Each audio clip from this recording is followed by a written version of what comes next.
Hola, buenas noches, bienvenidos al debate de la 1 en Canarias. Hoy comenzamos el primer programa de esta nueva temporada. Lo queremos hacer modificando un poco el formato anterior y lo vamos a hacer hablando de las prospecciones petrolíferas en aguas canarias, un tema que requiere un profundo análisis científico y económico. Pretendemos conseguirlo a través de la opinión de los expertos. Ellos serán los que nos cuenten el impacto positivo o negativo de las prospecciones que Repsol podría realizar a unos 60 kilómetros de las costas de Lanzarote y de Fuerteventura. Empezamos.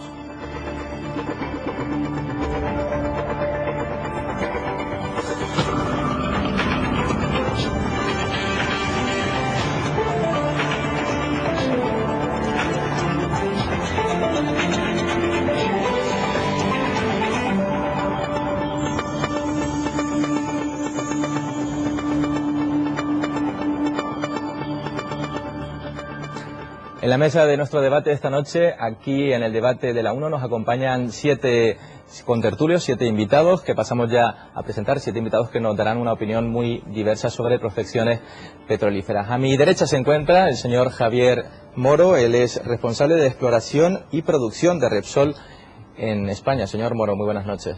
Buenas noches. En 15 segundos, ¿petróleo sí o petróleo no y por qué? Sí, porque como cualquier recurso minero significa valor y el valor bien hecho se puede convertir en riqueza para todos. Muy bien, aquí tenemos también a nuestra izquierda al señor Juan Acosta, que es jefe del área de protección marina del Instituto Español de Oceanografía. Señor Acosta, buenas noches. Hola, ¿Petróleo sí o no? Sí, con los estudios científicos pertinentes y pidiendo el máximo de recursos para prevención de cualquier accidente posible. Y el señor, a mi derecha, al lado del señor Javier Moro, se encuentra Roque Calero, catedrático de Ingeniería Mecánica de la Universidad de Las Palmas de Gran Canaria. Señor Calero, buenas noches. Buenas noches. ¿Petróleo sí o no? Bueno, sí, porque no queda más remedio, ¿no? Porque nuestra civilización depende exclusivamente del petróleo. Así que en ese sentido sí, y esperemos que algún día podamos prescindir de él también, ¿no? Julio Gutiérrez, periodista de la provincia y compañero. Hola, buenas noches, Julio. Muy buenas noches. ¿Petróleo sí o petróleo no? Bueno, petróleo es un bien escaso, es contaminante. Yo creo que es hora de ir dando paso a otras energías, como pueden ser las renovables, que abundan además en Canarias y que no están siendo nada bien tratadas en las islas. Pero lo cierto es que hasta el día de hoy Canarias, para encender la luz, para caminar con el coche, lo hace con petróleo y no tiene ninguna otra fuente de energía. Así las cosas, me preocuparía estar mandando el mensaje de no lo busquen aquí, búsquenlo en otro lado, que ya nosotros lo consumimos. Manuel Mederos, el otro periodista en esta mesa de invitados esta noche en el debate. Buenas noches. Director adjunto del Canarias 7, se me olvidaba añadir. ¿Petróleo sí o petróleo no? Pues en principio, prospecciones sí, para saber qué hay exactamente en el subsuelo marino de Canarias, y en caso de que exista bolsas de gas y petróleo explotables, creo que la energía que en estos momentos mueve el mundo, la única que puede ser, que es rentable, que da posibilidades, es el petróleo. Canarias y España necesitan de esos recursos mineros y por lo tanto creo que sí, que debemos arriesgarnos con todas las garantías que haya que poner sobre la mesa. José Mangas, muy buenas noches, catedrático de Geología de la Universidad de Las Palmas de Gran Canaria. Le repito la pregunta, ¿petróleo sí o petróleo no en Canarias? Petróleo es un recurso mineral, un recurso geológico, y el ser humano siempre ha avanzado y evolucionado justamente a partir del consumir una serie de recursos, ¿no? Luego, si necesitamos petróleo, habrá que investigarlo, ¿no? Y es la fase que tenemos. Y por último, Francisco Ramos, profesor de Análisis Económico de la Universidad de La Laguna. Buenas noches. Buenas noches. ¿Petróleo sí, petróleo no? Bueno, yo creo que es un debate donde la información está un poquito... no ha dado una información correcta a la ciudadanía. El debate yo creo que está un poquito contaminado políticamente.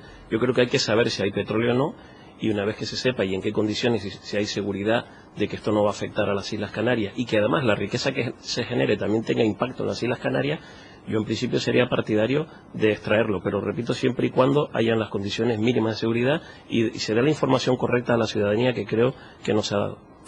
Pues sean todos muy bienvenidos, pero antes de abordar el tema, antes de entrar en debate, vamos a situarlo en el tiempo. En el siguiente vídeo les contamos cuándo empezó a hablarse de la posibilidad de que hubiera petróleo en Canarias y las consecuencias que ha tenido. Hace 10 años, las cartas hechas por Repsol demostraban que podía haber petróleo y gas en los fondos marinos cercanos a Canarias. Estudios geológicos concluían que si el margen continental africano, espejo en el mapa del continente americano, ya estaban siendo explotados, también era posible encontrar crudo frente a Lanzarote y Fuerteventura. El Gobierno de Canarias, a través de su vicepresidente, el nacionalista Adán Martín, planteaba que la comunidad autónoma podría beneficiarse. Tampoco los socialistas rechazaban esa posibilidad. En 2004, un auto del Supremo anulaba los permisos concedidos a Repsol para perforar el subsuelo marino por un defecto de forma en la normativa. Las prospecciones quedaban en suspenso. En febrero de 2011, el secretario general de los socialistas canarios se mostraba favorable, aunque posteriormente rectificaría. El pasado mes de marzo, el Consejo de Ministros daba luz verde a las prospecciones petrolíferas. No tendría sentido que España pudiera extraer petróleo de una bolsa, no tendría sentido que pudiéndolo extraer, que permitiera que solo lo extrajera al otro lado de la mediana entre Marruecos y España, solo el Reino de Marruecos. Una semana después, el Gobierno de Canarias y los cabildos de Lanzarote y Fuerteventura encabezaban unas manifestaciones que también se extendieron a las otras islas. Empezaba así la batalla contra las prospecciones petrolíferas en Canarias, con recursos en los tribunales, quejas en instituciones internacionales y cruces de acusaciones en el Parlamento. Reconózcalo, señor Rivero, escaldado, así literalmente escaldado por el Supremo, que en 2 ocasiones y en una sola semana le ha quitado la razón. No es compatible los intereses, la defensa de los intereses de Repsol con la defensa de los intereses generales de Canarias y de Fuerteventura y Lanzarote. No es compatible. También los ecologistas mostraban su total oposición. Según estos colectivos, las prospecciones supondrían un grave peligro para el ecosistema marino. La pérdida de biodiversidad que vamos a tener en una franja marina que es única a nivel mundial. Solamente hay 5 zonas con estas características en todo el mundo. Para los ecologistas el riesgo de las prospecciones es muy alto porque además un vertido afectaría a nuestras playas, que son un referente turístico. Una apuesta por las energías renovables es la alternativa de los ecologistas. Ya lo han visto los estudios geológicos y las catas que hizo Repsol. Hace años coincidían en que había petróleo cerca de las costas canarias. Lo que no está tan claro es cuántos barriles se podrían extraer. Javier Moro, ¿qué cifras maneja la compañía Repsol?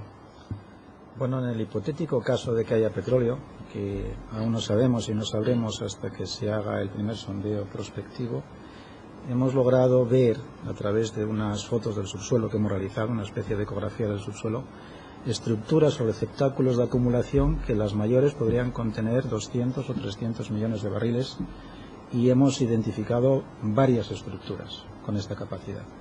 Hemos hipotéticamente supuesto que en caso de descubrimiento podríamos estar hablando de acumulaciones entre los 400 y los 500 millones de barriles.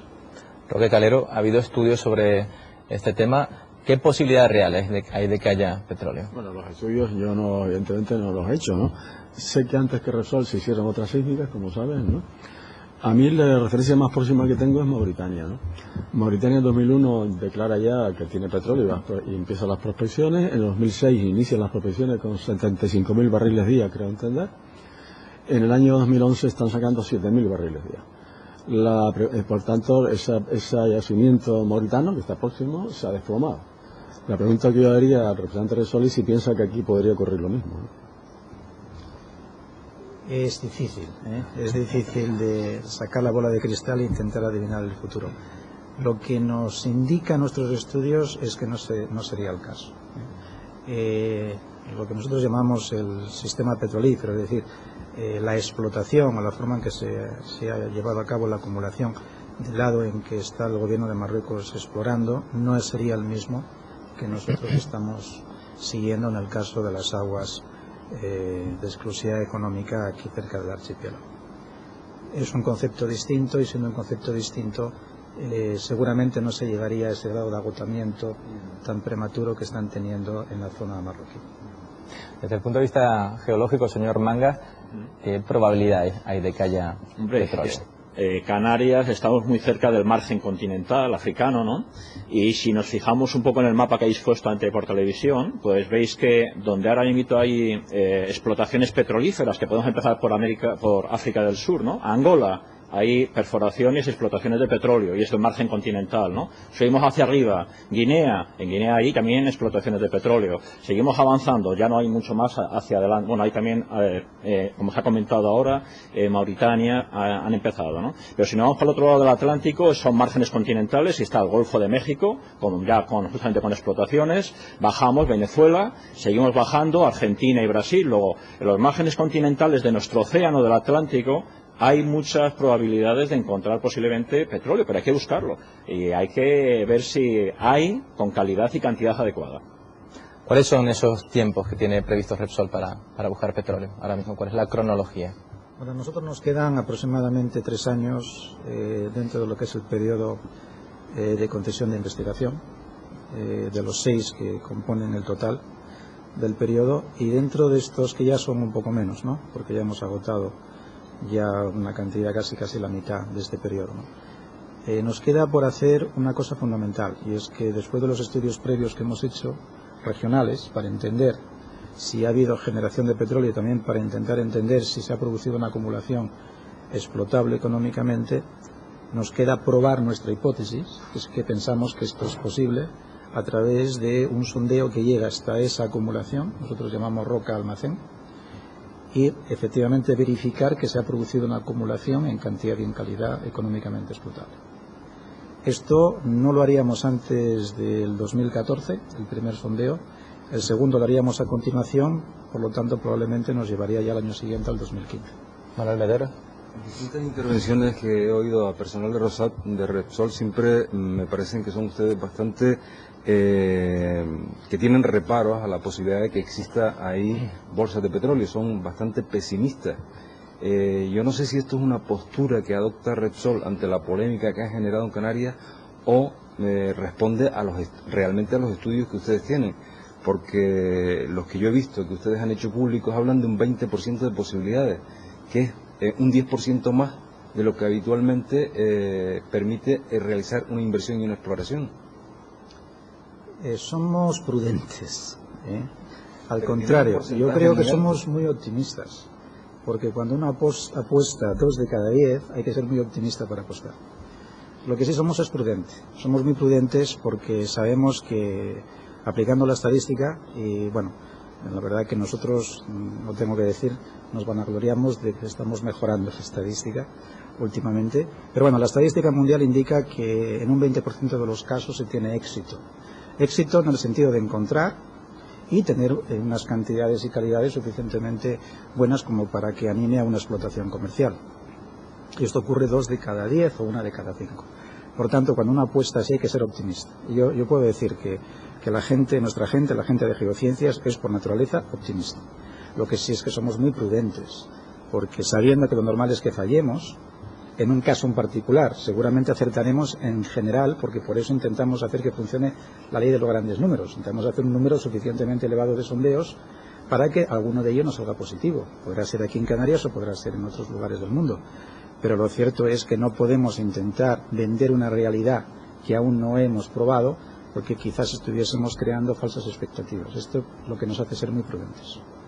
Señor Moro, hablaba hace unos instantes de esa roca madre. Exactamente, le quería preguntar al señor Mangas, ¿qué es esa roca madre y cómo se puede acceder a ella? ¿Cuál es ese proceso? Yo creo que lo primero, más que preguntar por roca madre, habría que preguntar qué es el petróleo, que a lo mejor la gente no lo sabe, y después cómo se forma el petróleo. Yo creo que lo primero es la génesis del petróleo, ¿no?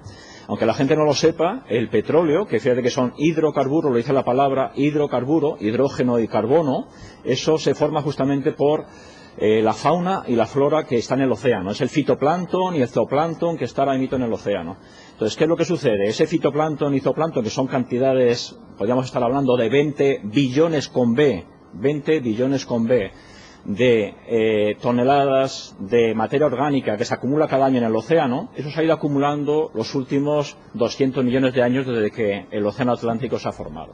Entonces, si ya tenemos la materia prima, que es el fitoplancton y el zooplancton marino, cae al fondo, y al caer al fondo del mar se tapa por sedimentos. Allí tapándose por sedimentos es más materia orgánica, más sedimentos, más materia orgánica, más sedimentos. ¿Qué necesitamos para formar que ese zooplancton o fitoplancton pase a petróleo? Necesitamos que se madure. ¿Qué significa madurar? Es como el vino, ¿no? Que se fermente el vino para luego poder beberlo, ¿no? Pues para formar petróleo necesitamos que ese fitoplancton y zooplancton desaparezca el oxígeno de la materia orgánica y nos quedemos solamente con ese carbono y con ese hidrógeno, que son justamente los hidrocarburos. ¿Qué necesitamos desde el punto de vista geológico? Necesitamos temperatura entre 50 y 150 grados centígrados. Necesitamos presiones entre 1 y 4 kilómetros de columna de roca que esté presionando ahí, machacando bien ahí la materia orgánica. Y necesitamos una cosa muy importante que es millones de años. Es decir, petróleo no es un recurso renovable, es un recurso no renovable. Para formar petróleo necesito millones de años. Entonces ni yo ni nadie de los de esta mesa vamos a estar aquí mientras nosotros vivimos para formar petróleo. Necesitamos millones de años. Luego el petróleo que Repsol quiere sacar es un petróleo de fitoplancton y zooplancton marino del Atlántico desde hace 220 millones de años, que se ha ido acumulando ahí a lo largo de millones de años y ha estado madurando. ¿Por qué? Porque tiene temperatura, presión y millones de años. Y ahora solamente está esperando a que alguien lo vea, lo descubra y que tenga, como estamos diciendo, la cantidad y la calidad adecuada para poderlo extraer y que sea un beneficio de todos, ¿no? Julio Gutiérrez. Sí, al señor Mangas, precisamente, escuchaba hace un momento al ministro de Industria, Energía y Turismo, el señor José Manuel Soria, hablar de que si Canarias no saca el petróleo, lo sacará Marruecos, pero es que todo ese petróleo, toda esa cantidad de petróleo está en una misma roca de almacén. ¿Eso es posible, que meta la manguera a Marruecos y se lleve todo el petróleo? No necesariamente. Es decir, cuando hablamos es la diferencia que hay entre la roca madre es cuando se ha producido ya el petróleo. Si el petróleo lo tenemos ya en los poros de la roca, poros y grietas de la roca. Hay rocas que son impermeables, ahí no hay petróleo, pero donde hay porosidad y permeabilidad, ahí se mueve el petróleo. Entonces el petróleo se puede generar aquí a 100 kilómetros y luego, como estamos presionando porque tenemos una columna de roca muy grande, el petróleo viaja. Entonces es la migración del petróleo. ¿Dónde se acumula el petróleo? Donde encuentra una barrera. ¿Dónde encuentra una barrera? En una serie de estructuras geológicas que es lo que se llaman trampas de petróleo. Entonces, claro, a lo largo de todo el margen continental africano, pues Marruecos tiene cerca de 200 parcelas de exploración, Repsol tiene 9 parcelas de exploración y va a haber no una trampa de petróleo, puede haber centenares de trampas de petróleo. Lo que tiene que buscar la gente como el que busca oro, ¿no? Hay que buscar el oro, pues uno encontrará un maveta, otro encontrará un filón, pues aquí habrá de todas las trampas de petróleo, a lo mejor hay un 10%, un 20% que tienen la cantidad y la calidad adecuada. Así que el petróleo, lo interesante es que es un líquido y un gas, y como líquido y gas se mueve por las rocas, por los poros, y eso va a estar ahí a varios kilómetros de lo que es la columna de roca, no en el agua, va a estar en la columna de roca, y va a estar a 1 kilómetro, a 2 o a 3, pero como ha ido migrando a lo largo de millones de años, migra ¿para dónde? Para buscar justamente la roca almacén, y la roca almacén son las trampas de petróleo. Lo interesante de los márgenes continentales es que tenemos las estructuras geológicas más adecuadas, que son los domos salinos, es la palabra mágica en geología. Domos salinos, que son inyecciones de sal que se meten por toda la estructura de los sedimentos, y la sal es impermeable. Al ser impermeable, el petróleo migra hasta que encuentra justamente el domo salino. Al llegar al domo salino es un muro. Eso mismo que pasa en Canarias con las aguas subterráneas. Las aguas subterráneas van por todos los lados, pero cuando te encuentran un dique, el dique se paraliza ahí, el agua se acumula. Cuando luego pincha el paisano de turno con el pozo, encuentra el agua. ¿Por qué? Porque ha encontrado las condiciones adecuadas para la acumulación del agua subterránea. Pues el petróleo y el gas es lo mismo. Se acumula el gas arriba, el petróleo debajo, que es el líquido, y abajo el agua salada, porque se colocan justamente por densidades. Y entonces ahí está la trampa, y lo que tiene que hacer Repsol solamente es gastarse 100 millones de euros, que es lo que cuesta una perforación, y decir, claro, no va a perforar a lo tonto, es decir, Repsol perforará si solo si tiene los conocimientos geológicos y la infraestructura de maquinaria adecuada para perforar, porque no va a estar tirando 100 millones. De las X estructuras de domos salinos o fallas que haya encontrado, irá a las que tiene más probabilidades. Entonces sí, con relación a tu pregunta, el petróleo y el gas se mueve por las rocas que son permeables hasta que encuentra los lugares para quedar atrapada, que son las trampas de petróleo. Esa prospección se realizaría a 3.000 metros de profundidad. ¿Cuáles serían las características exactas de esa...? El primer sondeo, la estructura que hemos visto más apetecible, por así decir, por las dimensiones, recordemos que solo tenemos la foto de un receptáculo, no sabemos lo que hay dentro, ni si hay algo integrado, puede estar rellena ese receptáculo, ¿no? Que es como una copa invertida. La más grande, como digo, nos encontraríamos a esta roca almacén a unos 3.500 metros aproximadamente, de los cuales algo menos de 1.000 serían de agua y el resto de terreno. Hemos visto y hemos identificado otro tipo de estructuras que están a otro tipo de profundidades, pero más o menos andan todas por un rango similar. Algunas tienen un poco más de agua, pasa de los 1.000 metros, y algunas tienen incluso menos terreno. Hay una pequeña variedad, pero normalmente estamos hablando de ese tipo de profundidades. 3.000, 3.500 metros en total. Yo le quería preguntar a Juan Acosta, desde el punto de vista técnico, biológico, ¿esa profundidad de 3.000 metros es positiva, negativa? Porque, por ejemplo, en Brasil se hacen perforaciones a 7.000 o 8.000 metros de profundidad. En este caso, ¿cuáles podrían ser las consecuencias? Bueno, yo en principio yo soy geólogo marino. Ajá. Y bueno, pues quería puntualizar también y aportar un tema de lo que ha dicho mi amigo Pepe Mangas, de que en el año 72, la primera campaña oceanográfica que hice yo, la hice aquí en Canarias, en un barco de la NOAA. Y precisamente venían a estudiar la simetría que existe entre el margen africano y el margen americano, es lo que ha dicho Pepe, el margen del Golfo de México y el margen del antiguo Sahara español. Es decir, que el origen del posible petróleo aquí, del petróleo que de hecho existe en el Golfo de México, hay que buscarlo hace 100 y pico millones de años en un protocéano, en el océano restringido que había antes de que se abriera el océano Atlántico.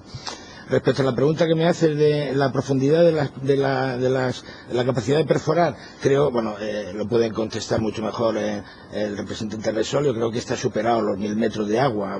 Aquí el problema creo que es la profundidad de agua, pero creo que 1.000 metros es una profundidad perfectamente aceptable y asumible hoy día en prospecciones marinas. Y nada más eso. Y señor Moro, yo le quería hacer otra pregunta. ¿Qué garantías hay de que no se van a producir vértidos? ¿Cuáles son esas condiciones de seguridad, me imagino? Pues garantías todas las que la industria puede destacar y desplegar en el siglo XXI, que no son pocas, son muchísimas.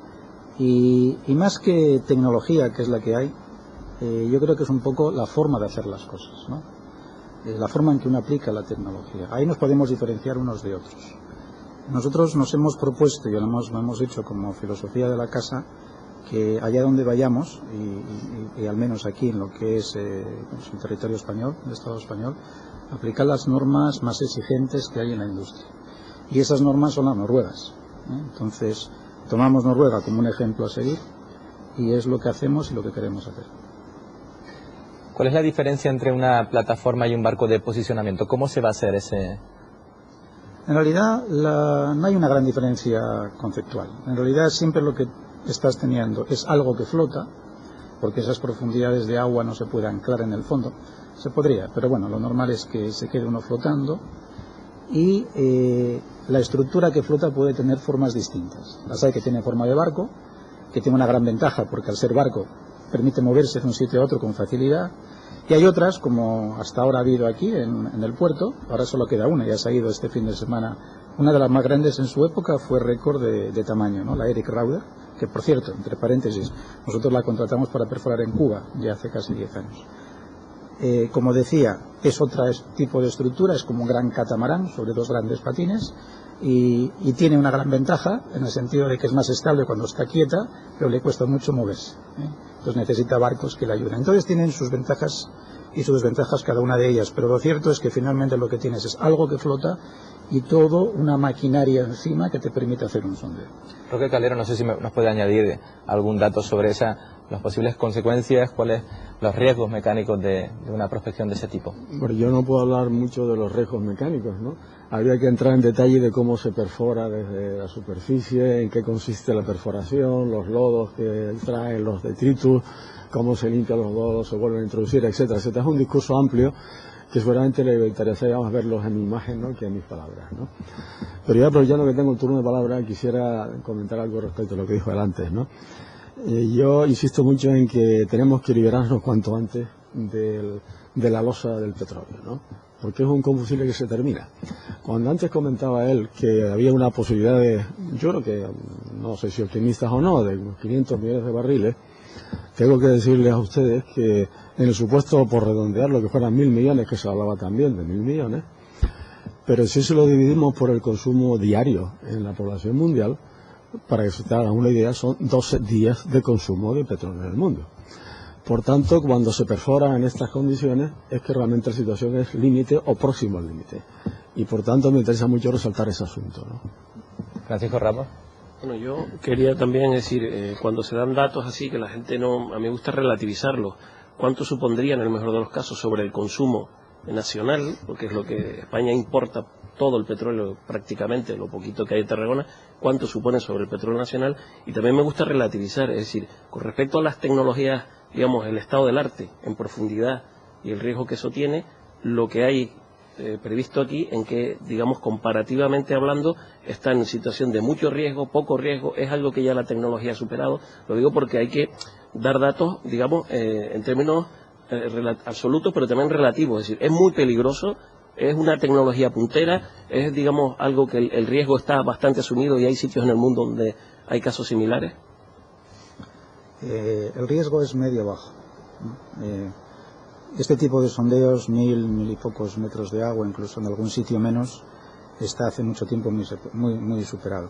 De hecho, yo soy lo suficientemente viejo para comentar que en la década de los 70 se perforó un sondeo, no era entonces Repsol, era una compañía estatal llamada ENIEPSA, se llamaba Ibiza 1, que fue récord en su día de profundidad en el mundo, de agua, y pasaba de los 800 metros, en la década de los 70.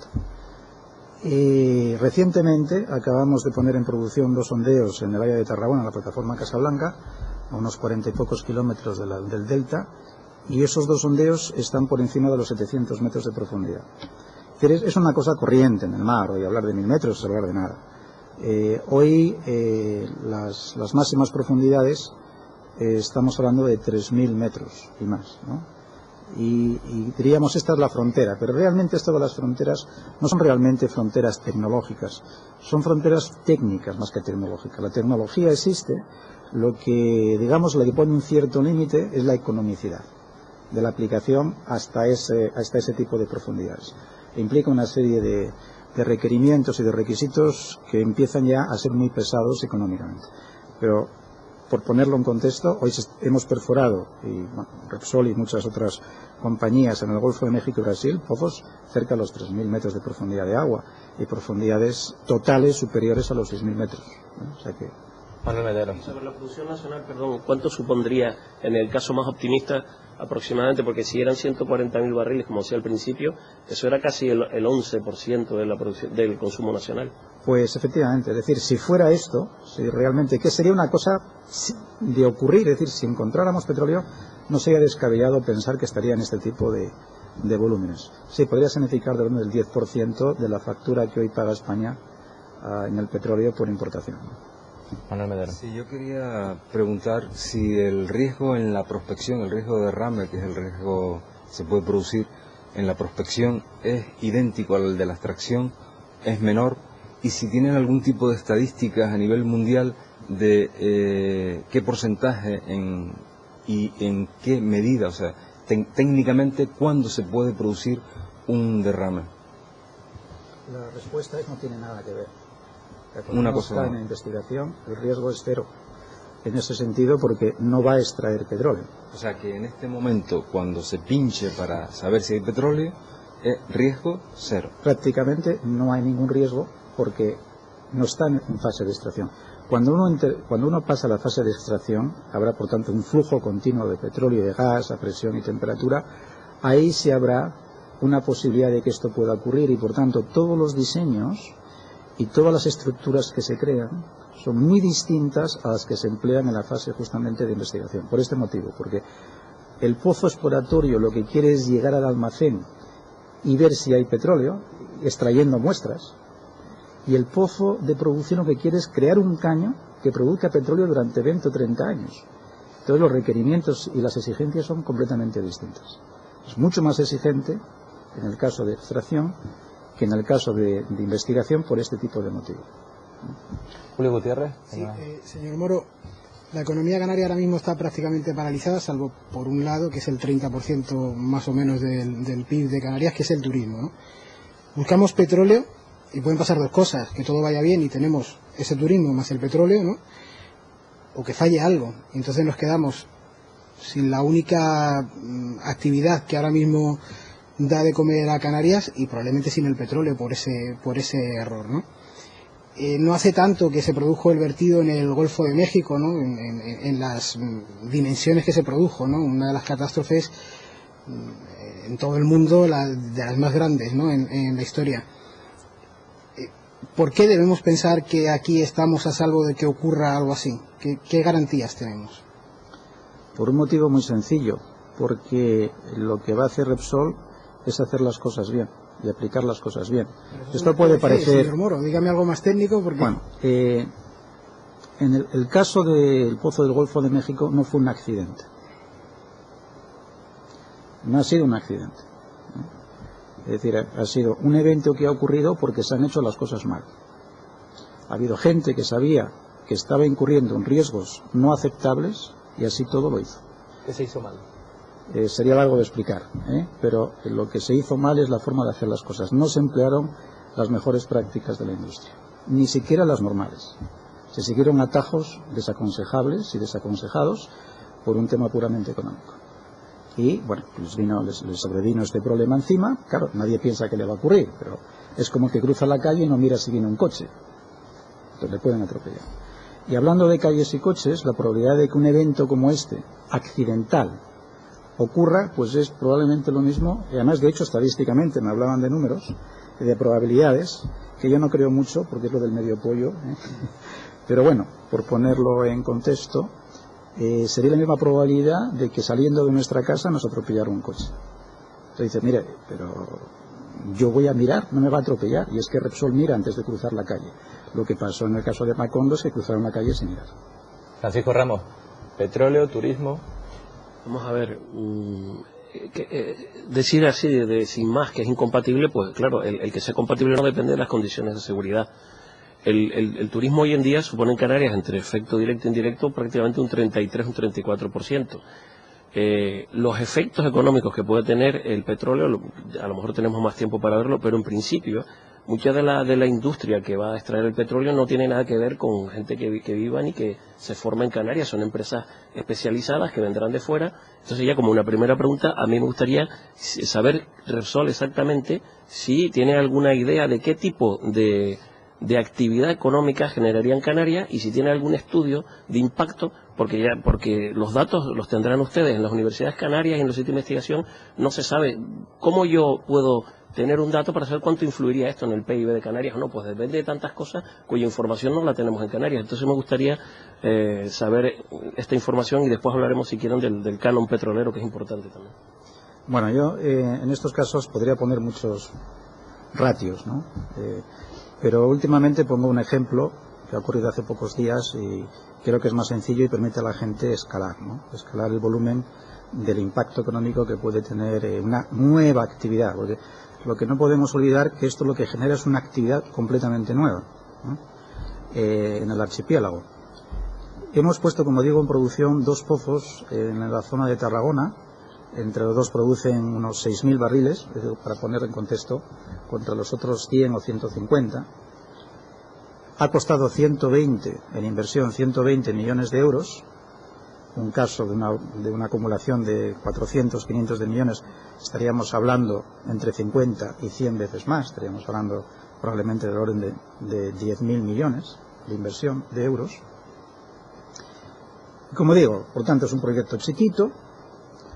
Pues siendo un proyecto chiquito, ha movilizado a 37 compañías que nos han facturado más de 100.000 euros. O sea, hemos dicho, a ver, ¿quién nos han facturado más de 100.000 euros en este producto? No hemos contado las que nos han facturado menos, quería la lista interminable. 37 compañías, cada una de ellas haciendo cosas distintas.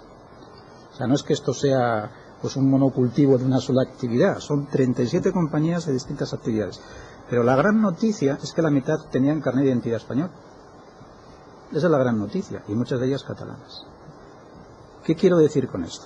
Bueno, ustedes podrán decir, bueno, claro, en Tarragona llevan 20, 30 años produciendo petróleo, se ha desarrollado un tejido industrial, hay gente que es capaz de competir ventajosamente con compañías extranjeras, es verdad, pero esto se ha hecho porque ha habido un sector empresarial que ha sido capaz de llevar a cabo este tipo de reto. Y esto es lo que hemos estado comunicando largamente durante esta semana que hemos visitado, es la gran oportunidad que tiene el sector industrial y de servicios del archipiélago para prepararse en caso de que se dé este tipo de evento. Esto no se improvisa de un día para otro. Desde luego Repsol, como hacemos en otros países, vamos a primar y a intentar que lo que nos demos contenido local, las empresas locales, pues tengan una cierta ventaja en la partida con respecto a otras empresas. Pero lo que no cabe duda es de que las empresas canarias tienen que prepararse para ese reto. Ellas son las que van a materializar en puestos de trabajo las oportunidades que nosotros vamos a crear con esa cifra tan fabulosa de inversión. Pero antes de seguir hablando de empleo, vamos a centrar de nuevo ese debate, vamos a hablar de ese rechazo que hay institucional y entre la ciudadanía a esas profesiones. ¿Por qué se está produciendo? ¿Qué hay detrás de eso? ¿Nos preguntas a todos? Sí, bueno, que no sé qué... Bueno, yo más que responder a eso, porque que no estoy al día de la política ni del movimiento social canario, aunque leemos la prensa, ¿no? Yo lo que quería comentar es que me ha gustado mucho lo que ha dicho el señor Moro, de que el modelo que van a seguir de exploración y de explotación va a ser el modelo noruego. Para mí Noruega es un país ejemplar en este tipo de explotaciones petrolíferas. Tienen el Mar del Norte, tienen explotaciones offshore, yo creo que es el número 1 en petróleo y gas, y sobre todo, y como representante del Instituto Oceanográfico, las explotaciones en Noruega están muy cerca de los mayores arrecifes de aguas frías, que son hábitats a proteger del mundo, por ejemplo el Sula Reef. Es decir, los noruegos son un ejemplo de exploración y explotación, tienen una autoridad específica de seguridad para temas de petrolíferos.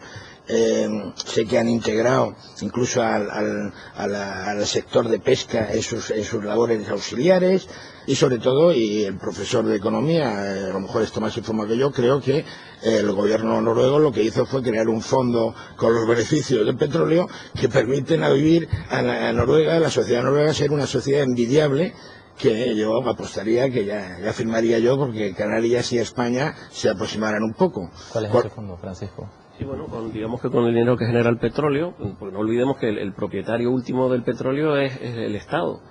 Y esto, claro, genera unos, si quieres lo hablamos después, pero genera unos ingresos para el Estado, y con ese dinero se genera un fondo soberano que permite compensar, digamos, que permite complementar el estado del bienestar en Noruega. Fondo soberano que a lo mejor es de los que influye luego en que los tipos de interés en el mundo, digamos, varíen en los mercados, porque los mercados siempre tienen al final fondos soberanos en una gran parte. Y digamos que después lo podemos hablar, pero yo creo que en el caso de Canarias habría que de alguna forma compensar, porque lo que sí que a mí no estoy de acuerdo es que si se genera una riqueza aquí, sea la que sea, aquí solo tengamos el posible daño si hay un vertido, pero no tengamos ningún beneficio. Y a mí las buenas palabras de se tienen que preparar las empresas, bien, un barco puede venir a 60 kilómetros, descargar el petróleo y volverse y desembarcarlo en Tarragona, como quien dice. Y lo que hemos hablado de los impuestos que se queda al Estado español. Yo creo que en el Estado tal como estamos ahora con el debate territorial no sería muy presentable que si España genera unos impuestos, unos royalties por la extracción de petróleo, al menos una parte no se quedara en Canarias, que no olvidemos que es una de las comunidades en España que mayores índices de pobreza existen. Una pregunta, Manuel. Sí. En ese tema, que a mí me parece vital para Canarias, me gustaría que el señor Moro explicase cómo se arregló esto en Cataluña, porque tengo la impresión de que el problema en Tarragona no llegó a más, porque se creó una sociedad con el gobierno catalán. No es exactamente así. Repsol, digamos que el sector del petróleo y el gas tiene bastante tradición en Cataluña y en particular en Tarragona. No solamente está la explotación nuestra, que es bastante modesta ahora, pero tiene un sector de refino y de petroquímica muy importante, donde no solamente está Repsol. Es decir, es una zona muy industrializada, hay un tejido industrial muy importante y nosotros somos una parte, nada más. Muchas veces encontramos esto, es decir, las poblaciones que han convivido con la industria no tienen rechazo a la industria. Para ellos les resulta muy familiar la convivencia entre la industria y otros sectores de servicios, como puede ser el sector del turismo. Y el caso de Cataluña es uno de ellos. No ha habido ningún acuerdo, ni hay ninguna asociación con ninguno de los gobiernos catalanes o ni con ninguna del empresa Estado, pública catalana, ni de empresa pública. Lo que ha habido y lo que hay es acuerdos que tenemos con objeto de que haya una total transparencia entre lo que Repsol hace y lo que puede afectar en su actividad pues en este caso al gobierno de la Generalitat, incluso a la delegación del gobierno. Pues hay una transparencia total, por tanto hay una serie de reuniones que se producen con periodicidad donde se explican las cosas y se dice lo que está haciendo Repsol desde el punto de vista de mejora de la eficiencia de sus instalaciones y sobre todo en lo que tiene que ver con la protección de posibles vertidos o derrames y de las tecnologías que se están poniendo, porque no dejan de ser, como le digo, pues un sector que ya tiene cierta edad, ¿no? Pero no hay nada más. Catalana, ¿no? También. Repsol es un poco catalana, ¿no? Mire, aquí me dice, nos han dicho que no éramos españoles, ahora me dice que somos catalanes. Mira, es más española que telefónica, por decirle algo. Bueno, antes de continuar con este debate, Roque Calero me ha pedido la palabra, no me olvido de considerarse un segundito, por favor, porque antes... comentario, porque el tema de Noruega está muy bien traído, ¿no? Si uno mira la evolución de las reservas de petróleo en Noruega, ve que están casi constantes, son constantes. ¿Por qué? Porque Noruega no está utilizando su petróleo para especular con él, para enriquecerse. Está dosificando su entrega de petróleo a terceros para reconvertir todo su sistema energético en un sistema sostenible. De hecho, Noruega está apostando muchísimo por las renovables de todo tipo, de oleaje, eólica, etcétera, etcétera, y eso, los recursos están saliendo del petróleo. Así que Noruega está gestionando muy bien sus recursos de petróleo. Y a mí me gustaría que en Canarias, si hubiera petróleo una vez, y si eso fuera posible, hiciera algo parecido, ¿no? Antes de seguir, vamos a ver si me permiten la pequeña interrupción. Vamos a conocer en el siguiente video cuál podría ser el impacto económico de esas prospecciones. Esta es una de las plataformas petrolíferas más grandes del mundo. La Eirik Raude llegó al puerto de la Luz hace 3 semanas para una puesta a punto. Ahora le acompaña la West Hércules. Nuestros puertos reciben plataformas como esta, buques de apoyo o petroleros para someterse a revisiones, avituallamiento o cambio de tripulaciones. Vienen técnicos de otros países, pero sobre todo requieren los servicios de operarios de las islas. Se trabaja en cadena porque nuestros puertos se han ido adaptando a los embates de nuestra economía y han pasado de ser lugares de abrigo de la flota pesquera a convertirse en potentes centros logísticos que ofrecen todo tipo de servicios a grandes cruceros, graneleros, portacontenedores, petroleros o plataformas. Por los astilleros han pasado centenares de embarcaciones para su reparación. Este, por ejemplo, es un barco auxiliar de plataformas petrolíferas que esta vez le ha tocado estar en dique seco. Germán Suárez lleva 52 años trabajando en el puerto, los últimos 23 al frente de África. Dice que si eligen el puerto de la Luz y de Las Palmas es porque está preparado para las exigencias de un mercado globalizado, ávido de trabajo, y las prospecciones petrolíferas representan una nueva fuente de riqueza. Soy partidario, como ciudadano, de que un país explote su riqueza. Eso no me quepa la menor duda, porque yo no conozco país que tenga una riqueza y no las explote. Que se tomen todas las medidas que haya que tomar, de precaución, de todo, perfecto. Muy cerca de Acicán, el otro astillero en este puerto, Red Naval, dirigido por un empresario de una nueva generación. Álvaro Garay Gordóvil cree que encontrar petróleo cerca de las costas canarias dinamizaría la economía. Estamos en el mejor sitio, es que no hay otro puerto mejor a nivel, me atrevería a decir, mundial, ¿no? Si la plataforma en vez de tener las 600 kilómetros las tienes a 60, pues ya ni te digo.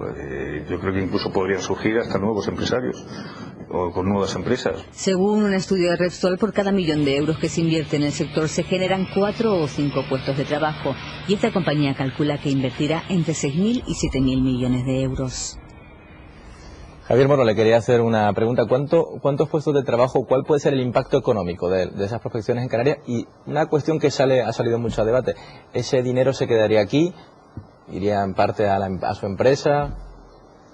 La inversión es inversión, o sea, sale de nuestro bolsillo y se va al bolsillo de otros. Y los gastos corrientes, pues igual, ¿no? A nosotros lo que nos queda es el beneficio, después de vender y de sustraer todo esto, y después de pagar los impuestos de sociedades como cualquier hijo de vecino. Yo había puesto antes el ejemplo, y bueno, ahí se ha visto también. Quiero hacer una pequeña matización. Nosotros, cuando hablábamos de los 4 o 5 por cada millón, que es un ratio, no es de creación de puestos de trabajo, es de oportunidades de trabajo. Es decir, como digo, es el sector secundario, los sectores de nuestros proveedores, los que realmente van a tener esta mayor actividad.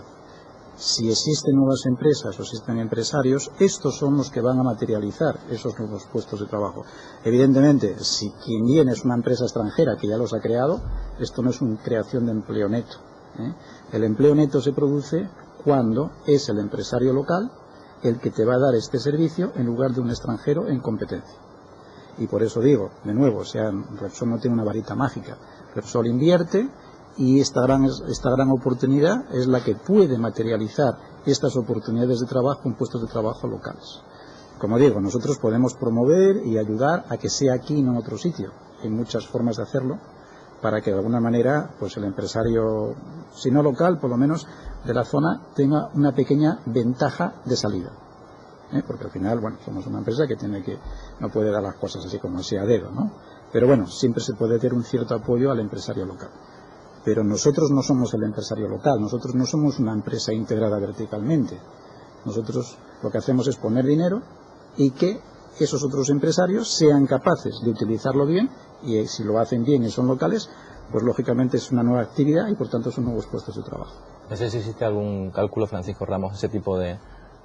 No hay ningún cálculo porque los datos no se tienen. Hombre, a día de hoy lo que es el sector de la energía en Canarias, de transformación y distribución de electricidad, pesa sobre un 2% del Producto Interior Bruto y bueno, no sé hasta dónde podría llegar a subir o representar el Producto Interior Bruto canario, no lo sé. De todas maneras, aunque es verdad lo de la oportunidad de negocio, claro, estamos hablando no en un sistema, en un continente, sino en las islas, por ejemplo.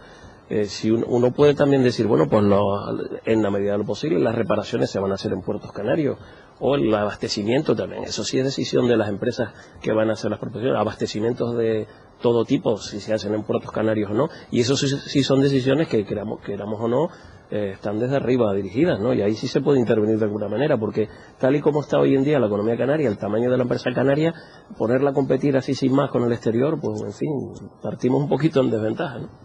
A eso me refería cuando decía que se le puede dar una pequeña ventaja de salida, ¿no? De hecho, como digo, en Tarragona ahora hay empresas que pueden trabajar tranquilamente y muy bien porque, bueno, ha tenido lugar este tipo de proceso. Incluso cuando nosotros estamos en países nuevos, donde la industria del petróleo es nueva, en Brasil parece una tontería, se van a convertir en exportadores netos de petróleo y su industria tiene menos de 50 años. Y porque se han planteado que querían llegar y llegaron donde están, ¿no? Bueno, pues, pero no tenía tejido industrial preparado para los grandes desarrollos. Bueno, pues nosotros estamos tomando parte de toda una dinamización de un tejido industrial, promoviendo que se desarrollen localmente suministradores. Y nosotros estamos intentando que eso se produzca, y si lo estamos haciendo en Brasil, con toda seguridad que lo vamos a hacer aquí en Canarias. Julio Gutiérrez, usted estuvo... le quería preguntar a Julio Gutiérrez un segundo. Usted estuvo en una plataforma en Tarragona, sí. Justo. ¿Cuál era esa convivencia entre turismo y petróleo? Porque además es una de las zonas más turísticas de Cataluña, ¿no? Realmente la plataforma era lo que menos preocupaba. La plataforma no se ve. No se ve hasta el punto de que, bueno, está a 43 kilómetros más adentro, ¿no? Y fuimos a ella en helicóptero y en no sé qué altitud puede coger o qué altura puede coger un helicóptero, digamos unos 200 metros, ni subiendo 200 metros se veía la plataforma. Solo después de estar volando durante 6-7 minutos hacia el interior empezaba a divisarse un punto a lo lejos. ¿Pero a cuánto estaba de la costa la plataforma? 43 kilómetros creo, Javier. Eran unos 60, ¿no? Aquí sería, el primer sondeo sería unos 60 kilómetros. Entonces, al ser algo que no se ve, era lo que menos preocupaba. Allí preocupa mucho más los complejos petroquímicos enormes que sí se ven, evidentemente, porque están en tierra. José Mangas quería añadir algo. Sí. Hombre, yo creo que estamos matando el oso antes de verlo, ¿no? Es decir, que hombre, está bien que hablemos un poco de economía, de puestos de trabajo y demás, ¿no? Pero hay que pensar que, fíjense, la historia un poco aquí de Canarias, ¿no? La exploración geofísica, como decía Juan Acosta, es del año 72. Cuando Repsol empezó aquí fue hacer justamente la prospección sísmica en el 2002. Estamos en el 2012, ¿vale? Nos ha dicho Javier que el primer sondeo de exploración, que es búsqueda, va a ser dentro de 2 años. ¿vale? 2014. El siguiente será 2015, ¿vale? Y no nos hagamos ilusiones, es decir, seamos realistas. La industria minera, igual que la petrolera, tiene una fase de exploración o de investigación y la fase de explotación, que siempre no estamos hablando de hoy para mañana, siempre es una serie de decenas de años o de años hasta que verdaderamente hemos matado al oso. Pongamos el ejemplo de Noruega, como han dicho ellos. Noruega es un país pobre, frío, helador, que en los años 40, después de la Segunda Guerra Mundial, eran 4 millones de personas, agrícolas y ganaderos, que se dedicaban a cuidar 4 vacas y 4 campos de papas, y no eran para nada industriales. Eso es en Noruega. ¿Qué es la Noruega que tenemos ahora? Los mismos 4 millones de personas, pero con 3% de parados solamente, y con un nivel adquisitivo y una renta per cápita impresionante. ¿Eso cómo se ha conseguido? A lo largo de 50 años. Y no podamos pedir aquí en Canarias que el petróleo o Repsol va a tener la varita mágica de decir, aquí os vamos a dar a ustedes los puestos de trabajo. Dejemos que la empresa haga sus estudios. Es decir, señores, estamos en 2012, 2014, prospección, que a lo mejor se gastan los 100 millones de euros y dice, negativo, sondeo negativo. No hagamos ilusiones. Y no, aquí no tenemos la gallina de los huevos de oro. Vamos a dejar pasar poco a poco el tiempo. Lo que sí es bueno, prepararse. Teníamos justamente en la Universidad de Las Palmas una escuela de ingeniería, donde tenemos ingenieros industriales, tenemos ingenieros navales. Luego, algunas de las ramas de esa ingeniería puede ir preparando gente, a lo mejor con temas relacionados justamente con navales, que son plataformas o lo que sea, y ingenieros industriales que a la hora de verdad trabajan en todo. Luego, tenemos la universidad, tenemos una facultad de ciencias del mar donde yo estoy, que tenemos justamente profesionales de todas las ramas, donde podemos cooperar con ellos o colaborar o ser, como yo siempre digo, ser un buen notario. Es decir, ellos van a actuar y nosotros como Universidad de Las Palmas podemos ser notarios de si lo hacen bien o lo hacen mal, porque llevamos aquí 30 años trabajando los oceanógrafos de todas las ramas. Entonces, la Facultad de Ciencias del Mar, 30 años de experiencia, los ingenieros, mucho más, 50 años de experiencia. Luego, hay universitarios que pueden preparar a gente. Como dice él, se van a generar puestos secundarios, ¿no?, de industria secundaria, pero no lo hagamos ni para hoy ni para mañana. Dejemos que trabajen en el 2014, 2015, y cuando ellos puedan, a lo mejor, si salen positivos, a lo mejor nos estamos ya metiendo en el 2017 o 2018. Posiblemente no está la coalición canaria, posiblemente a lo mejor no está el PSOE, posiblemente a lo mejor ni siquiera los partidos políticos. Luego, cuidado. Esto no es una varita mágica el petróleo. El petróleo son años, a veces decenas de años, y a veces son como Noruega. Ahora, ¿dónde está Noruega? No quiero estar en la Comunidad Económica Europea. ¿Por qué? Porque tengo una renta per cápita impresionante, y mis 4 millones de personas ya no se dedican a cuidar vacas ni plantar patatas. Estamos exportando ya lo que hacen ellos. Fíjate que hace Repsol. Exporta justamente todo lo que es la infraestructura petrolera, la está exportando de Noruega. Y antes no tenía ninguna experiencia en eso. Luego, Canarias, ¿qué es lo que debe hacer Canarias? Tenemos universidad, tenemos justamente empresarios, emprendedores, vamos a ir poco a poco, porque a lo mejor dentro de 3 años o 4 años Repsol no dice que aquí no hay nada, y nos vamos, ¿eh? Y entonces, ¿qué nos han vendido? ¿Nos han vendido gallinas de oro? No, han sido realistas, han dicho, estamos haciendo prospección e investigación, no sabemos si será positiva o negativa. Luego, que nadie prepare soldadores, porque a lo mejor luego no hace falta soldadores, que nadie prepare caldeleros, que son los que hacen los tubos y demás, porque a lo mejor luego no hacen falta. Así que cuidado, vayamos despacito y sabiendo que la industria minera, que la industria petrolera es una industria minera, es cosa de decenas de años. Cuidado, señores, ¿vale? No andemos para mañana, no. Julio Gutiérrez. Sí, al hilo de lo que estaba diciendo, se me estaba ocurriendo. En el proyecto sobre el papel, Repsol contempla una inversión de 8.327 millones de dólares, lo digo así porque así lo tienen ustedes en el proyecto, ¿no? Y de ello más de un 25%, 2.494 millones de dólares también se quedarían en Canarias. Pero como está diciendo el señor Mangas, si nos ponemos a preparar a todo el mundo y luego resulta que no hay petróleo, ¿qué hacemos con ellos? Y si no es así, no los preparamos, de repente hay petróleo y no nos pasa como Tarragona, que lleva durante tiempo estando preparada. ¿Realmente puede quedarse esta porción de la inversión en Canarias si no vamos a tener a gente preparada?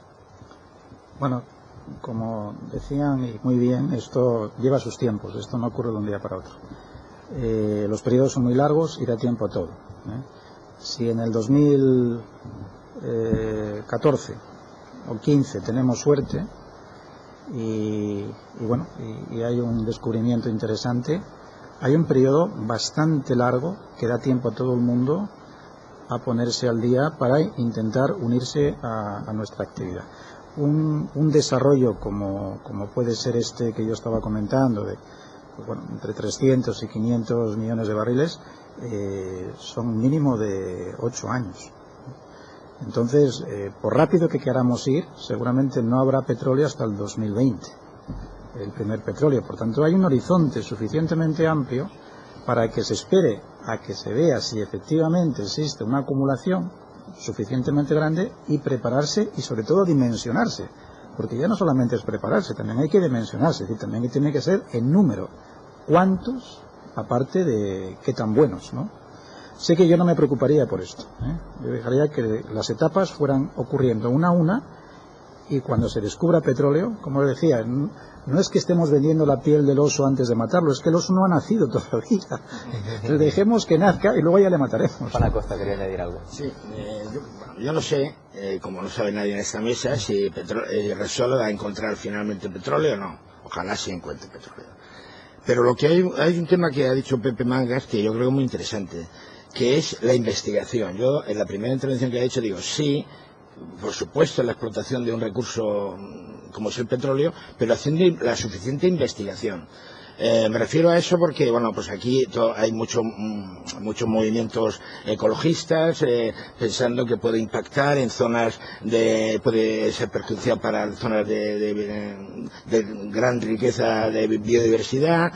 Entonces, realmente el Instituto Español de Oceanografía en este momento llevamos el 4º año de investigación de unos montes submarinos que hay en Canarias, que están al sur de Fuerteventura y al norte de Lanzarote, Amalay, Banquete y Blanco de la Concepción, dentro de un proyecto europeo. Llevamos 3 años de investigación con buques oceanográficos, robots, multidisciplinares, para finalmente emitir un informe para decir al Estado español y a la Comunidad Europea, que financia el 50% del proyecto, si realmente esos sitios son merecedores de ser protegidos como hábitats vulnerables o porque contienen especies vulnerables. Pero entonces, yo, sin entrar en el futuro de Repsol o no, lo que sí que apostaría desde ya es que desde la Universidad Canaria, el Instituto Español de Oceanografía hace lo que puede, que lógicamente cuando hay un incendio en Canarias, léase el volcán del Hierro, pues venimos y hacemos los estudios pertinentes,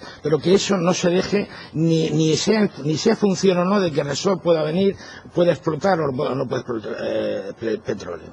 Entonces yo apostaría que exista una investigación sistemática, la Facultad de Ciencias del Mar tenga medios, como mínimo un barco oceanográfico.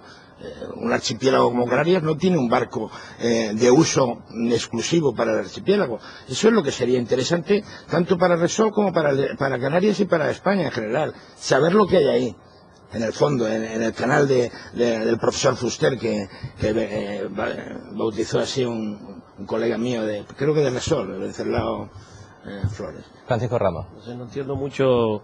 Evidentemente, si no hay petróleo, pues nada, pero entonces no hagamos debate. Sí, es que tenemos que anticiparnos, y yo sí creo que nosotros lo que tenemos que ver es, voy a entrar con el tema de los royalties, y él sabrá los datos más en concreto, pero a nivel mundial, normalmente, porque hay muchos tipos de contratos, pero si es una concesionaria, normalmente se puede haber un promedio de un 15% del valor del ingreso bruto.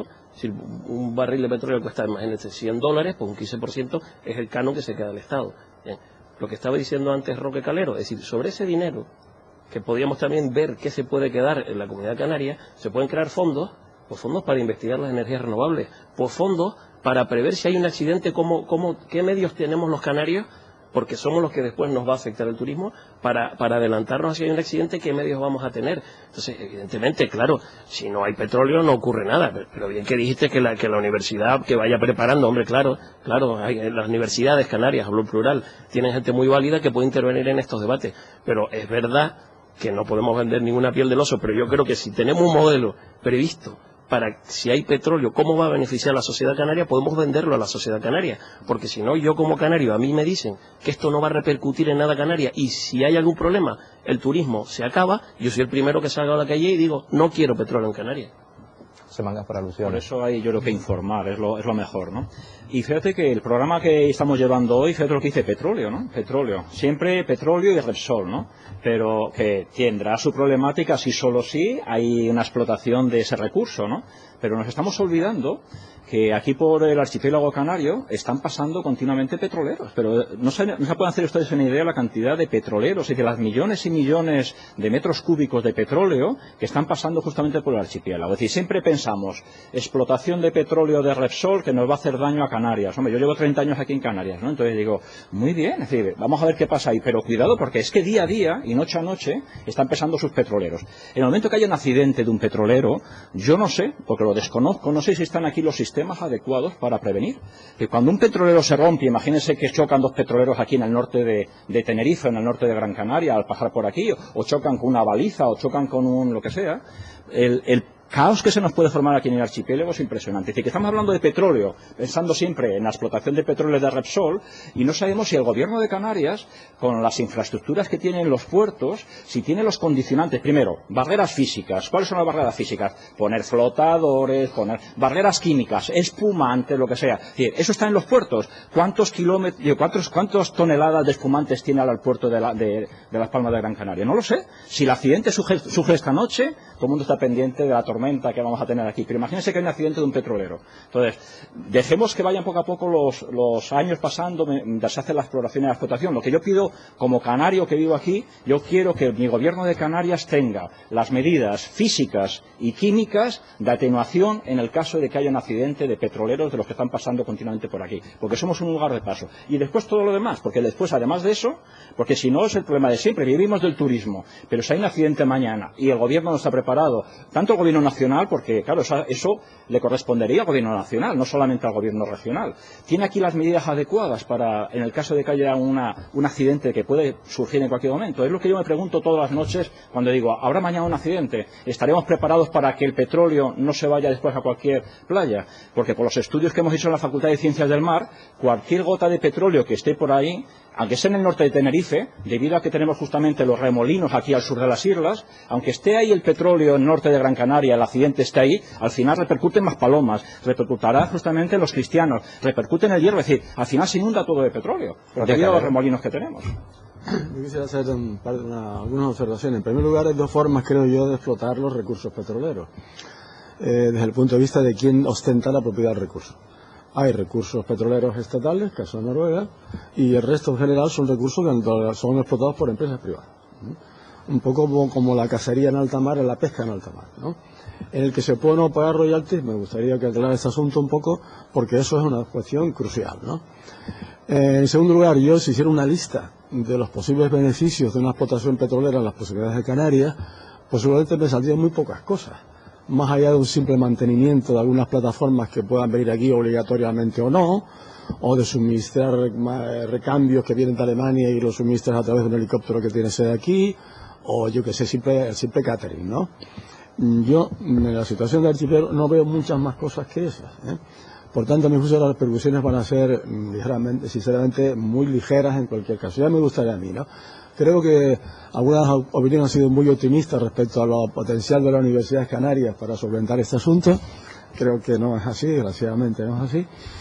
Y quiero, sin terminar, porque me gustaría que luego se entrara en otro debate, que es que en Canarias importamos 7 millones de toneladas de crudo cada año. 7 millones. Que a los costes actuales nos está suponiendo unos 3.500 millones de euros cada año. Pero a coste del petróleo, $200 el barril, que puede ser cualquier día, va a significar 7.000 millones de euros. Y a mí me gustaría saber de dónde sacamos nosotros 7.000 millones de euros cada año. Y por tanto, como tenemos otras opciones también, además del petróleo, pues espero luego entrar un poco... Las renovables. Una aclaración que creo que a lo mejor al público le puede interesar. Yo como profesor de recursos minerales, las primeras lecciones que doy a mis alumnos, la primera lección digo, vamos a ver, existe en la cultura nuestra, justamente, hay dos tipologías sobre de quién pertenecen los recursos. La cultura o la legislación romana decía que el propietario del terreno, siempre del terreno y por lo tanto de los recursos que encuentra, el oro, la plata, los metales o lo que sea, la ley romana, que luego ha pasado justamente hacia nosotros, es del Estado. Tú puedes tener tu parcela de terreno, es decir, tú cultivas tus papas, pero si se encuentra oro, según la tradición romana, que nosotros estamos dentro de esa tradición romana, esos recursos son del Estado. Vienen los anglosajones, que son los bárbaros, ¿no? Nuestros anglosajones ingleses y norteamericanos. Dicen, nosotros la legislación romana no nos gusta. Yo le digo a mis alumnos, les digo, señores, está la legislación sajona. Los recursos minerales no es justamente del propietario del territorio. En este caso, es decir, que para un sajón, si encuentra oro, si tiene una parcela y encuentra oro, el oro es del propietario, no es del Estado, como pasa justamente en la tradición romana. ¿Qué es lo que tenemos aquí nosotros? Tenemos petróleo. El petróleo que está en aguas españolas, porque ni siquiera son aguas canarias, son aguas españolas, ¿vale? Entonces, ese petróleo, en principio, el dueño es el Estado. Y el Estado es el dueño de ese petróleo. Es decir, que seguimos con la tradición romana, desde los romanos hasta nosotros. No es, bueno, ahí nadie puede tener esa propiedad. Lógicamente, a 1000 metros de profundidad nadie va a tener esa propiedad. Pero, de principio, el petróleo es del Estado. Y el Estado es el que da justamente la concesión a Repsol, que es lo que se hace en minería siempre. En minería, yo tengo aquí una zona y las concesiones mineras están todos los días en lo que son las consejerías de minas. Yo pido la concesión para buscar plomo y te dan la concesión. Luego, tengamos eso presente. Es decir, ese petróleo es del Estado. Lo único que el Estado da una concesión a Repsol o a Shell o a British Petroleum o lo que sea para que investigue y pueda sacarlo. La pregunta es, ¿cuánto es el canon que quedaría el Estado español? ¿Cuánto se paga por las de Tarragona? Porque yo he hecho un cálculo, es decir, ese famoso cálculo, 140.000 barriles diarios a un precio del barril de 100 euros, y si la mitad, pongamos, se pudiera quedar en Canarias, estamos hablando de 400, 500 millones de euros, de cantidades importantes. Y lo que decía antes Roque, es que claro, esto es importante, es decir, no es una cosa secundaria en el debate que tenemos hoy, que es si esto conviene a Canarias o no. Esto para mí me parece que es fundamental. No, si me permitís, sin que esto parezca que podamos estar hablando del cuento de la lechera, hay dos regímenes, alguno mixto, ¿no? Pero básicamente en el mundo se divide en dos formas de gestionar los recursos petroleros. Hablo de los petroleros, no me atrevo a extenderlo a todos los mineros porque igual me confundo, pero bueno, los petroleros sí lo sé y por tanto lo puedo decir. El régimen de concesión, efectivamente todos los recursos mineros de la naturaleza que sea son propiedad del Estado, pero hay una diferencia entre que voy a explicar ahora y el otro, también explicaré. En el régimen de concesión, al concesionario y por tanto al inversor que va a riesgo, si encuentra es suyo. Esto es importante saberlo. Es decir, si tú encuentras el recurso y lo extraes, en ese momento es tuyo. Es así.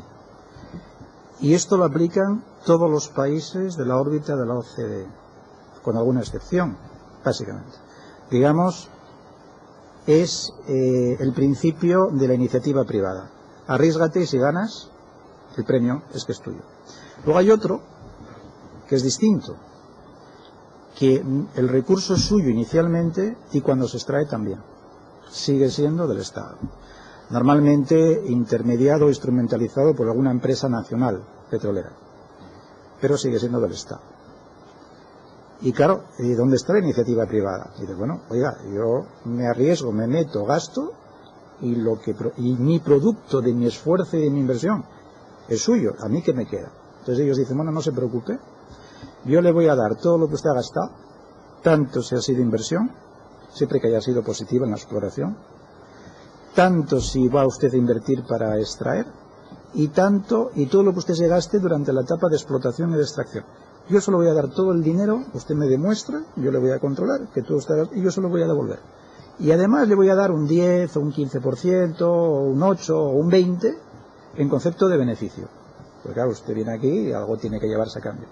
Este es otro tipo de régimen que también funciona y donde la iniciativa privada, decía, el concepto riesgo se queda muy atenuado. ¿Por qué? Porque yo haga lo que haga me lo van a devolver, lo haga bien o lo haga mal. Por tanto, digamos, riesgo empresarial menor, beneficio también menor, está controlado, está limitado y sabes lo que vas a recibir.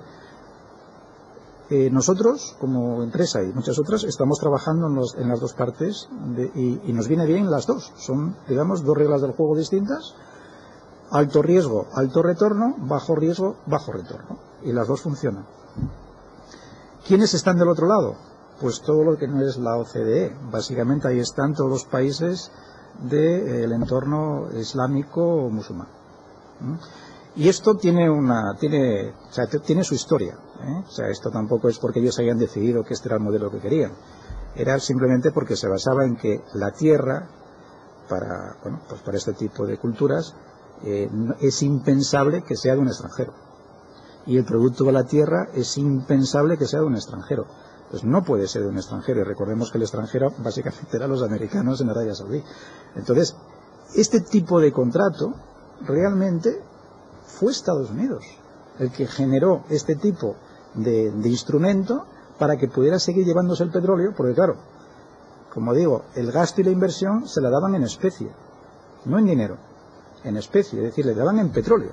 Entonces al final se llevaban lo mismo, pero el petróleo era una medida de pago, no era la propiedad. Bien, hoy esto ha evolucionado y bueno, incluso hay algunos países que sin ser ni de la OCDE ni ser de la parte de ese tipo de cultura, pues también está aplicando este sistema. Porque consideran que es un bien estratégico, que es un bien nacional y que por tanto quieren tener control sobre él. Y ya está, ¿no? Pero lo que quiero insistir con esto es que son dos cosas perfectamente posibles, dos cosas que existen y dos entornos de trabajo que trabajamos perfectísimamente. Y repito, en uno es la iniciativa privada y lo otro, pues es otra cosa. Pero para ver si nos aclaramos, porque el tema del canon parece que no se aclara. En el caso de Canarias, ustedes tienen la concesión administrativa por parte del Estado para la investigación y posteriormente, si procede, para la explotación. En caso de que haya explotación, ustedes extraerán el petróleo, lo comercializarán y pagarán impuestos al Estado. Esos impuestos me imagino que alcanzarán como mínimo el 30-35% de la explotación, lo que supone un buen mordisco para el Estado. Yo reflexiono, creo que seguimos en las mismas en Canarias, es decir, Canarias de esos impuestos los verá si el Estado se los reporta. En este momento no hay ninguna vía, absolutamente ninguna vía, para que Canarias se beneficie a nivel de impuestos de esa explotación. ¿Estoy equivocado? Hay dos formas de beneficiarse. Una es la indirecta, la que usted es la mejor, la sostenible, la que se gana invirtiendo y creando riqueza, que es todo este tejido industrial que tiene que nacer como consecuencia de una nueva actividad. Es decir, la Tarragona industrial. Esa es, para mí, la mejor. La otra son fondos a través de un sistema de distribución fiscal. Nosotros como empresa ni entramos ni salimos. Ahí, pues, en fin, los gobiernos que se pongan de acuerdo. Las universidades se nutren de impuestos. La investigación se nutre de impuestos. Tener un barco para la investigación de impuestos, es decir, de recursos públicos. Y esos recursos públicos lo pone el gobierno de Canarias. Es decir, en el caso de la investigación, las universidades, es decir, el impacto social que puede tener, quien lo asume son las instituciones canarias. Y lo que no parece lógico desde mi punto de vista es que las instituciones canarias no se beneficien también de esa parte de los impuestos. Como digo, Roque Calero, es mi opinión. En todo caso, un poco también por comentar lo que decía él, yo creo que no tiene mucho sentido apostar por un nuevo desarrollo industrial sobre un soporte tan débil como un recurso que como mucho va a durarnos 20 años, pongamos por caso, ¿no? Sinceramente sería una especie de suicidio. Si mientras tenemos otros muchos recursos para explotar en Canarias que son en el tiempo indefinidos, ¿no? Llámese el sector primario, llámese otros tipos de sector industrial no basado en un recurso agotable a corto plazo, o llámese el turismo también, ¿no? Por tanto, y luego una cosa también, porque como no se ha sacado aquí, me gustaría decirla también, ¿no? En esta mesa falta alguien. Y ese alguien es un señor de Marruecos, porque realmente las mayores amenazas que nos llegan a Canarias están de las explotaciones marroquíes. Y por tanto, para nosotros tenía que ser un interlocutor prioritario, ¿no? Por mucho que Repsol quiera ser, es que más arriba hay decenas y decenas de prospecciones en el que nosotros no podemos actuar para nada sobre ellas. Por tanto, cualquier accidente que ocurra ahí nos va a llegar igual, o quizás más gravemente que los que pueda hacer Repsol. Y por tanto, yo creo que uno de los beneficios indirectos que dice él es la protección frente a esos posibles derrames. Por ejemplo, nuestras plantas desaladoras están todas en las orillas del mar y sabemos cómo contamina el petróleo una membrana de ósmosis inversa que la destruye simplemente, ¿no? Sabemos que en Lanzarote hay autonomía de agua para 2 días, 2 días.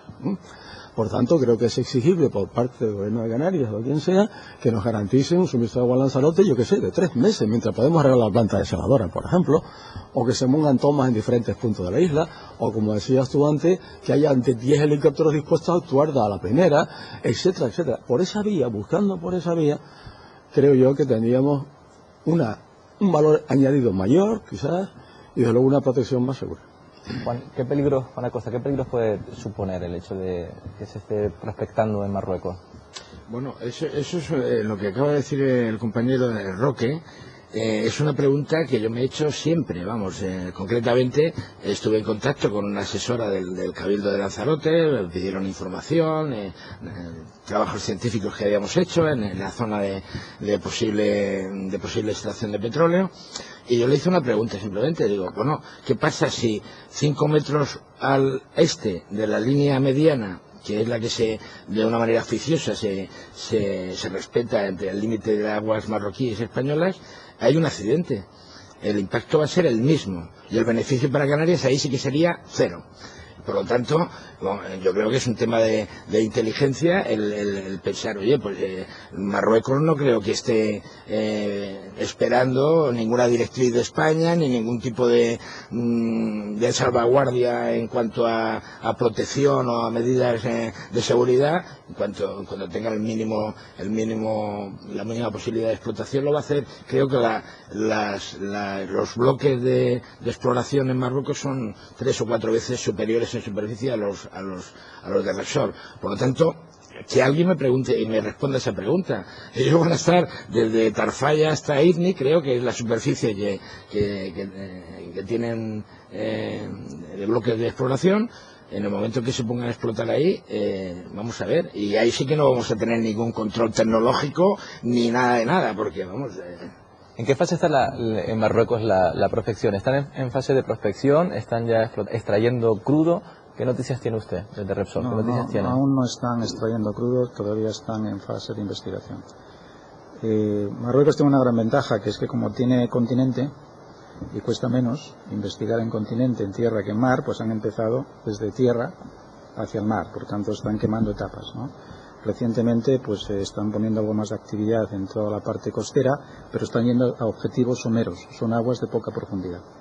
Ellos no tienen necesidad todavía de irse a aguas más profundas con mayores costes.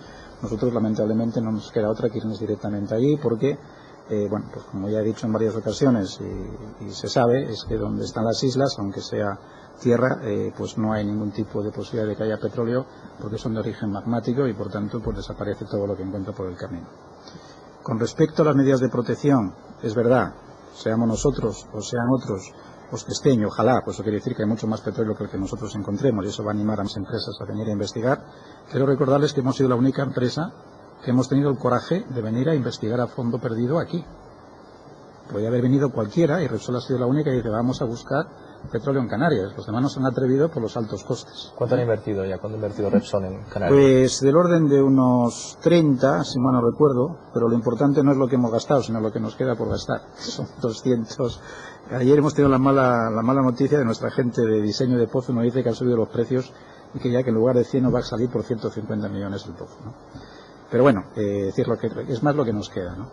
Pero evidentemente si hay un sector de extracción, hay todo un sistema de protección en caso de vertidos en el que hay un sistema de remoción, de control y remoción, que si no hubiera esto pues no existiría. Por tanto, pues efectivamente si hubiera cualquier efluente que se diera del otro lado y se acercara a las islas, pues las islas estarían, en fin, sin esta protección. No quiero decir que no tuviera otra, que desconozco si el gobierno de Canarias tiene otras medidas, como decía Pepe, no lo sé, pero lo que sea es que sea lo que tenga, tendría esto además, ¿no? Y luego quería hacer un poco de comentarios sobre los 20 años o 30 años. Es verdad, pero esto se basa también en nuestra tremenda prudencia, ¿eh? Nosotros no nos atrevemos nunca a ir mucho más allá de este horizonte, pero lo que nos dice la historia y nos dice la experiencia es que uno empieza con un descubrimiento y se le van encadenando otros, con sus propios horizontes que se va sumando. En realidad, si existe este tipo de descubrimiento, como he dicho, hemos visto bastantes estructuras que ya no serían tan grandes, pero que en el momento que ya hay una instalación en marginal, esto empieza a ser muy interesante. Y esto es lo normal que ocurre en otros sitios. Realmente, de alguna manera, hay una especie de provincia petrolera, no es la estructura, es el hecho de que tienes una región más o menos amplia donde puedes tener acumulaciones explotables. El caso de Tarragona ha sido muy claro, o sea, ya lleva 30 años y seguimos produciendo. Hemos puesto 2 pozos nuevos en producción, hemos puesto 10 años más de horizonte en la producción y vamos a invertir en más exploración en Tarragona, después de 30 años, porque ahora sabemos tanto que nos estamos animando a pensar que aún queda más por explorar, ¿no? Yo espero que no ocurra como en el Mar del Norte, ¿no? Que realmente ha sido muy rápido el declive del Mar del Norte. Existen pues, cientos de plataformas petroleras ya inutilizadas, ¿no? Y espero que no ocurra nunca en ese caso aquí, porque sería un desastre, ¿no? Pero ya hay antecedentes. Y en el caso de Mauritania, como decía antes, es una caída vertical. Por otra parte, me gustaría también comentar algo, que es lo que se conoce como el retorno energético, por decirlo así, ¿no? Quiero decir que cuanto más busquemos petróleo en sitios muy profundos, o simplemente arenas asfálticas, ¿no? O pizarras bituminosas, el retorno energético es muy bajo, ¿no? Quiero decir que está muy bien invertir un barril para sacar 100 y nos quedan 99 para gastarlo en lo que queramos. Pero si tenemos que invertir un barril para sacar 3, nos queda muy poco. Y quizás por ahí venga el gran, creo yo, declive de nuestra civilización sostenida sobre el petróleo. Estamos llegando en zonas muy marginales, costos elevados, como ustedes saben muy bien mejor que yo, y por tanto eso quiere decir que tenemos que buscar unos recambios muy rápidamente, muy rápidamente. Julio Gutiérrez quería pedir señor Moro, antes cuando hablábamos de los réditos que le podrían suponer a Canarias la fase de producción de petróleo aquí, usted ha puesto el ejemplo de Tarragona como el ejemplo más sostenible en el tiempo, que sostenible no sea a lo mejor la palabra indicada, ¿no? para este debate. Tarragona, como dijeron antes, yo estuve allí, es una provincia con 3 centrales nucleares, con 4 plantas de ciclo combinado, 8 líneas de alta tensión, es el granero de energía prácticamente de Cataluña, ¿no? Aún así es cierto que tiene la Costa Dorada allí, que es el segundo enclave turístico de Cataluña. El primero es Barcelona, después la Costa Dorada y después la Costa Brava. Vale. Es verdad que los complejos petroquímicos que hay allí están a medio kilómetro de Port Aventura, de un parque temático que el año pasado recibió 3 millones de visitantes, ¿no? Y a poco más también de núcleos turísticos como son Salou y Vilaseca. Pero claro, si me dice que este es el rédito que va a tener Canarias, yo es que no me imagino reservas de la biosfera como Lanzarote y Fuerteventura con unos complejos petroquímicos como los que tiene Tarragona. Yo preferiría, si se pudiera mojar, si está dispuesto Repsol a negociar un porcentaje que se podría quedar en Canarias, si estaría abierto a esa negociación. Bueno, nosotros no estamos ni abiertos ni cerrados, es un área donde nosotros no tenemos ningún tipo de potestad. Como digo, es un tema de ley, es un tema de gobierno y por tanto es algo que tienen que definir las administraciones competentes, que de momento solamente es la central, porque bueno, la ley está así. Entonces hay que recordar que no estamos ni siquiera en aguas territoriales, estamos en agua de exclusividad económica, ni siquiera es territorio. Pero bueno, de nuevo, es decir, esto es un debate que a nosotros se nos escapa. Nosotros haremos lo que nos digan que hagamos, es decir, como digo, podemos estar en un sitio o en el otro extremo. Lo que queremos es saber dónde estamos. Eso es todo lo que pedimos, saber dónde vamos a estar. Seguramente igual este debate tiene lugar una vez que se descubre el petróleo, porque entonces hay una cosa tangible sobre la que hablar. Pero bueno, nosotros nos gustaría que se hablara y se dejara claro, porque evidentemente a partir de ahí, si vamos a procurar unas inversiones multimillonarias, nos gustaría saber cuáles son las reglas del juego. De nuevo, no nos va a echar ni para adelante ni para atrás.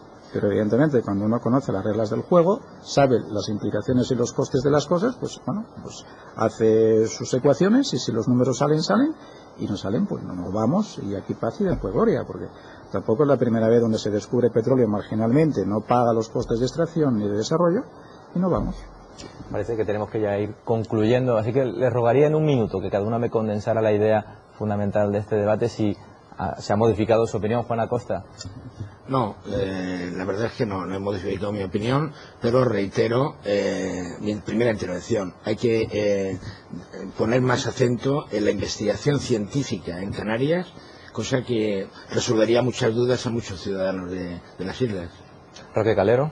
Sí, a mi juicio el auténtico debate que estamos ya tardando en plantear es dado las condiciones de Canarias muy especiales en todos los aspectos. Me refiero a las condiciones climatológicas, las condiciones de energía renovable, las condiciones de nuestro recurso principal que es el turismo, etcétera. Está faltando un debate como este, quizás más amplio, sobre cómo ahorrar energía, cómo usarla más eficientemente y cómo maximizar la prestación de renovables a toda costa, ¿no? Julio Gutiérrez. Sí, Roque lo ha intentado durante el debate en varias ocasiones sacar el asunto de las energías renovables, quizás no hemos hablado demasiado de ello, y me voy a permitir este momento para hablar de ello, ¿no? Las energías renovables, de las capacidades de Canarias son prácticamente infinitas, ¿no?, al respecto, y sin embargo las energías renovables, yo no he visto un sector en los últimos años que cuente con tantos obstáculos. Primero se le suspende el régimen de tarifa, después hay 2 balizas del aeropuerto que impiden la instalación de 11 de los 15 parques eólicos aprobados en el concurso eólico de 2008 en Gran Canaria. No instalar esos parques significa no construir el salto de agua de Chirasoria, porque no va a haber energía que almacenar. También se suspende la planificación energética, es decir, aunque se pudieran poner los parques no habría donde enchufarlos. Es que no se le pueden poner más trabas a las energías renovables, ¿no? Yo creo que es el tiempo de hacer el debate. Aparte de que se busque petróleo o no se busque, si es que existe el petróleo o no existe en Aguas Canarias, yo creo que es el momento realmente de hacer una planificación a largo plazo para cuando ese petróleo ya no exista. No 20, 60, 80 años. El petróleo se va a agotar y todavía no hay un debate serio sobre lo que va a pasar energéticamente en Canarias para entonces. Manuel Mederos. Sí, yo sigo pensando exactamente lo mismo. Lo que sí me gustaría recalcar, que es una cosa que en el debate no lo hemos profundizado mucho, es en la necesidad. Este debate ha sido muy mal traído a la sociedad canaria desde el principio. Es decir, en este debate se entró como elefante en cacharrería, nos enteramos precipitadamente, no entró adecuadamente. Y ese no entrar adecuadamente tuvo una reacción política muy adversa por parte del gobierno de Canarias, con el que no se contó absolutamente para nada. Lanzarote y Fuerteventura, la percepción que se tiene en esas islas no es la misma que podemos tener en otras, porque están más cerca de la cuestión. Y lo que es deseable es que este tema se reconduzca lo antes posible, y se reconduzca por el bien de todos, se reconduzca para que se serenen los ánimos.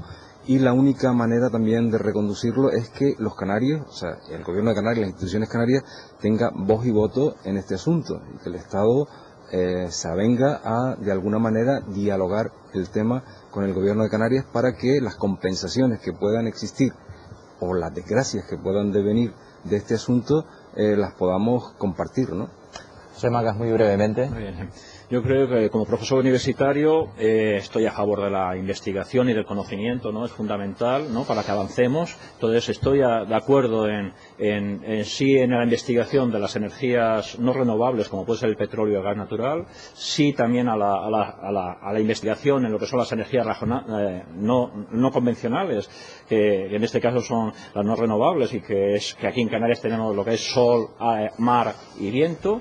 Y para terminar, simplemente que me gustaría que el gobierno español tuviera las medidas de protección para nuestras islas, que son muy frágiles, tanto a nivel de elementos de biodiversidad como de nuestra industria turística, y que estuviera preparado no solamente para los problemas que puede generar a lo mejor Repsol, ni tampoco las exploraciones de Marruecos, sino también para el trasiego diario de los petroleros por las Islas Canarias. Francisco Ramos, muy brevemente. Bueno, independientemente del debate de las renovables, haya o no petróleo, hay que sostenerlo. Estoy de acuerdo en que, independientemente de que haya petróleo o no, hay que tener medidas por si ocurre el accidente de un petrolero. Y sobre el tema de fondo, si es una riqueza que tiene el Estado español, evidentemente se tiene que explotar, pero tengo mis serias dudas de cuáles van a ser los beneficios para Canarias, y creo que ahí es donde hay que puntualizar y donde la sociedad canaria está preocupada. Javier Mora. Bueno, pues decir que el petróleo y el gas, no lo olvidemos, que también puede estar con el petróleo, es perfectamente compatible con otras industrias, es compatible con la protección del medio ambiente, y es compatible, y además tiene que serlo, y convivir con otras energías renovables, de las que, por ejemplo, en nuestra casa también invierte.